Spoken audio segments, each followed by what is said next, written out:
હજી તો દિવાળીની વાર છે ને આ ભાઈ કરી રહ્યા હતા ફૂલખણી.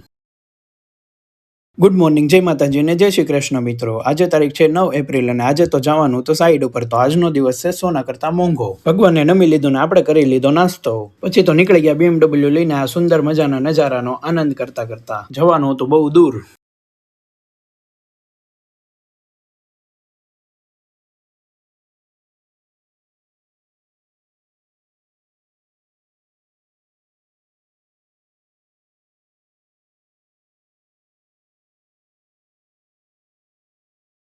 પછી તો પહોંચી ગયા આપણે સાઈડ ઉપર અને આજે તો પવન બિલકુલ હતો જ નહીં. હજી તો દિવાળીની વાર છે પણ આ ભાઈ તો અત્યારે ચોંટી પડ્યા હતા ફૂલખણીમાં અને સાઈડ ઉપર આવી ગયો હતો માલ. પછી તો આ બેટરી વાળા ટેમ્પાનું ચાર્જિંગ ઉતારવામાં કરી આપણે થોડી મદદ. આ બગીચાનો વ્યૂ હતો એકદમ મસ્ત મજાનો. તો આપણે લઈ લીધો એક શોટ. સાઈડનું કામ પૂરું કરીને આપણે આવી ગયા દુકાને. પછી જવાનું હતું ક્લાસે. મિની વ્લોગ એડિટ કરતા કરતા આપણે ખાઈ લીધો ગરમીનો ઠંડો ઠંડો ગોલો અને આ મોંઘા દિવસનો થઈ ગયો વિરામ.